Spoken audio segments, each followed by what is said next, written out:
Assalamualaikum warahmatullahi wabarakatuh. Materi hari ini masih melanjutkan dari yang kemarin ya tentang pengelolaan perbekalan farmasi.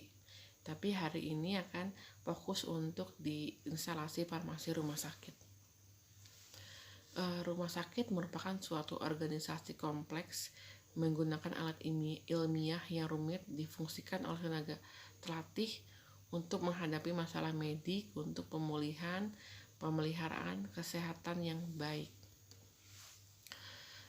Bila kita di rumah sakit, biasanya farmasi dikumpulkan dalam suatu instalasi atau departemen, yaitu instalasi farmasi rumah sakit, di mana suatu departemen ini atau unit ini di bawah pimpinan apoteker dibantu oleh beberapa orang apoteker yang memenuhi persyaratan peraturan dan kompeten secara profesional yang bertanggung jawab pada seluruh pekerjaan kefarmasian.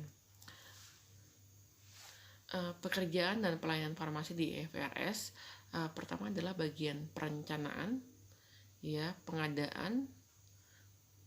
Biasanya sini adalah untuk mengadakan suatu obat atau memesan suatu obat untuk persediaan di rumah sakit. Kemudian produksi, misalnya situ ada obat-obat tertentu yang harus diproduksi di rumah sakit, misalnya obat-obat yang steril yang khususnya untuk injeksi yang hanya dilarutkan dengan aqua steril atau persediaan lainnya yang tidak dalam jumlah banyak, ya, hanya sedikit untuk khusus rumah sakit saja. Penyimpanan biasanya adalah suatu gudang, ya, biasanya untuk stok rumah sakit untuk renap rajal, rawat inap dan rawat jalan. Dispensing, penyerahan obatnya seperti apa, terus pengendalian distribusinya seperti apa, alurnya, atau kita harus menyusun orang-orangnya, ya, agar tidak terjadi kesalahan dalam pendistribusiannya.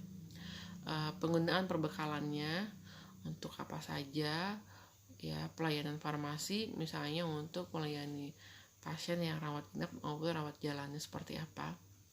Pelayanan klinik adalah pelayanan untuk dalam pengobatannya, terapinya seperti apa.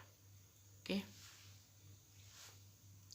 Tujuan instalasi farmasi rumah sakit pertama adalah memberi manfaat kepada penderita, ya, membantu menyediakan perbekalan misalnya obat-obatan untuk pasien, ya, rawat inap ataupun rawat jalan, ya, menjamin praktek profesional. Di sini setiap pasien atau konsumen berhak mendapatkan pelayanan yang optimal dengan obat-obat yang terjamin mutunya, kualitasnya, serta dengan informasi obatnya.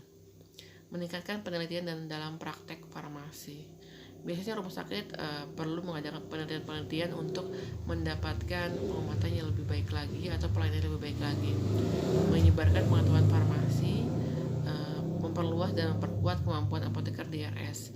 Di sini apoteker harus bekerja keras untuk bagaimana menjamin bahwa obat-obat tersebut dapat tersalurkan dengan baik, dengan kualitas yang bagus, dan dengan sistem distribusi yang efisien, ya, dan tidak terjadi kesalahan, terutama untuk kesalahan pemberian pada pasien.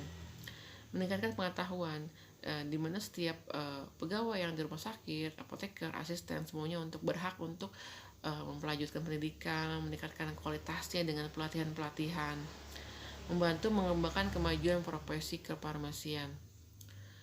Di sini biasanya pengembangan profesi farmasi, misalnya pelatihan-pelatihan atau dengan adanya anak-anak yang PKL di rumah sakit, itu adalah suatu pengembangan kemajuan profesi farmasi.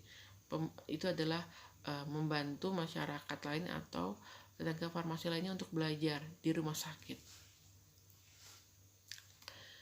Macam-macam produksi di IFRS dan steril terutama adalah infus, injek volume kecil, biasanya hanya mencampurkan dengan aqua steril, kemudian tetes mata, ya, kemudian sirup, krim, dan serbuk untuk non sterilnya. Untuk sediaan steril ini biasanya hanya untuk rumah sakit besar saja, ya, karena fasilitasnya sangat susah dan mahal, ya, dan perlu tenaga khusus yang sangat kompeten untuk membuat sediaan steril tersebut. Kemudian adalah distribusi. Bedanya dengan di apotik, biasanya distribusi di rumah sakit biasanya lebih kompleks ya, mulai dari bagian perencanaan, gudang, ranah prajal ya, semua itu harus berhubungan untuk pendistribusian obatnya. Kegiatan IFRS dalam perbekalan kesehatan yang dimulai dari penerimaan order dari dokter ya. Dokter misalnya membuat suatu rangkuman apa saja, atau biasanya kalau di rumah sakit itu ada namanya formularium rumah sakit, di mana obat-obat tersebut dipastikan harus ada di instalasi rumah sakit. Dan dengan sehingga penderita atau pasien yang berada di rumah sakit tersebut tidak kekurangan obat tertentu. Ya, biasanya dokter setelah menginformasikan ke bagian farmasi obat-obat apa saja yang akan dibutuhkan untuk pelayanan pada pasien. Oke, sampai sini silahkan kalian baca buku lagi, dan untuk mengisi latihan soalnya agar dipelajari dengan baik, agar mendapatkan nilai yang baik juga. Oke, assalamualaikum warahmatullahi wabarakatuh.